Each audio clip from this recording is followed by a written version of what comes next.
সেটা হলো বেনামাজিকে হত্যা করতে হবে, এ ব্যাপারে সবাই একমত। বেনামাজিকে হত্যা করতে হবে এ ব্যাপারে কি সবাই একমত? দ্বিমত কোন জায়গায় দেখেন? এক জায়গায় দ্বিমত আছে, ওকে মারার পরে জানাজা হবে কি হবে না, এইটা হলো ইখতিলাফ। বুঝেছেন কথা? তো মারার পরে ইখতিলাফ করে কি লাভ?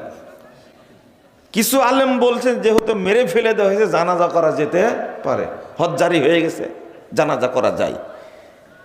আর বিজ্ঞ বড় বড় আলেম বলছেন যে ওকে মুরতাদ হত্যা করা হয়েছে, কিসের জানাজা? থামেন, জানাজা অনেক পরে। বেনামাজিকে একটু শক্ত হন, বুঝেন, বেনামাজিকে গোসলই দেওয়া যাবে না। 2, বেনামাজিকে কাফন পরানোই যাবে না। বেনামাজির জন্য কবর খোঁড়াই যাবে না। আগে কবর না জানাজা? আগে জানাজা। হুজুরকে বলেন না, ধরা খেয়ে যাবেন। আপনার এলাকায় কবর খোঁড়ার আগে জানাজা হয় নাকি?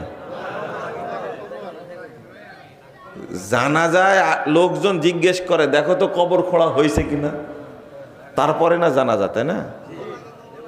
আগে কি কবর। এ দেখেন, খেয়াল করেন, ওকে গোসল দেওয়া যাবে না, আপনার বাপ হলেও, আপনার মা হলেও। 2, ওকে কাফন পরানোই যাবে না। 3, কবর খোঁড়াই যাবে না ওর জন্য। জানাজা কয় নম্বরে? আগে এইগুলো করেন না আগে জানাজা? এইগুলোই তো নেই, জানাজা কখন ওর? আপনি খুব নর্মাল বিষয়টা দেখছেন, এত সালাতের বিষয়টা এত জটিল। বলি শোনেন, আমরা আলেমরাই বেনামাজির সংখ্যা বাড়াইছি। আমরা আলেমরাই কি বেনামাজির সংখ্যা কি বাড়াই দিছি? আমরা আলেমরা বলি না যে? তো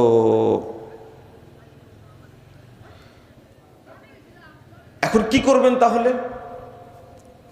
কোন মুসলিমদের গোরস্থানে ওকে দাফন করানো যাবে না। তো আলেমগণ বলছেন, কুকুর যেভাবে দাফন করেন, যেভাবে দাফন করেন ওইভাবে করতে হবে। কিভাবে করেন বলেন তো দেখি?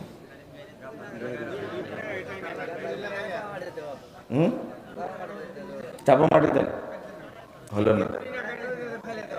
এই যে আসল কথা বলছে, ঠ্যাঙ্গে কি লাগান? দড়ি লাগাবেন। এমন জায়গায় ফেলে দেন যে জায়গায় মানুষও যায় না, পুঁতে দেন না, যেখানে আবাদ হয় না। ঠিক বেনামাজিকে এইভাবে নিয়ে যে এমন জায়গায় পুঁতে দিবেন যেন কবর বোঝা না যায়। আপনি এখানে বেনামাজি থাকতে পারেন, খালি শুনে রাখেন, হয়তোবা আপনার ছেলে সন্তান এরম কাজ করলো না, কিন্তু আল্লাহ আপনার সাথে এর চেয়েও খারাপ ব্যবহার করবেন ইনশাআল্লাহ। আমি তো নরমাল বললাম, তাও তো মাটি দিল আপনাকে, তাও তো পুঁতে দিল আপনাকে, তো এতটুকু অধিকার আপনি রাখেন না। আপনাকে দূরে নিয়ে গিয়ে গর্ত করে পুঁতে চাপা মাটি দিল, কবরের চিহ্ন দেখা যাবে না। কেন জানেন? একজন লোক যাচ্ছে, কবর দেখে বলে দিল, আসসালামু আলা আহলি দিয়ারে মিনাল মুমিনিনা ওয়াল মুসলিমিন। ও মুমিনও না, মুসলমান, দোয়া করাই হারাম তার জন্য। আপনি কেন? কবরের চিহ্ন রাখা যাবে না। যদি ওর জন্য কবরের চিহ্ন রাখেন আর একজন যাওয়ার সময় যদি দোয়া পড়ে, তাহলে পাপটা কার হলো? ওই লোকের না আপনার? যে কবর দিয়েছে তার। এই জন্য বেনামাজির কবরের চিহ্ন রাখা যাবে না। কঠিন ব্যাপার কিন্তু এটা। এই জন্য দূরে মাটি দেওয়ার কথা বলে, যেখানে মানুষ যাবে না। লা হাওলা ওয়ালা কুওয়াতা ইল্লা বিল্লাহ। কত ঘৃণিত জাত এটা, কত খারাপ।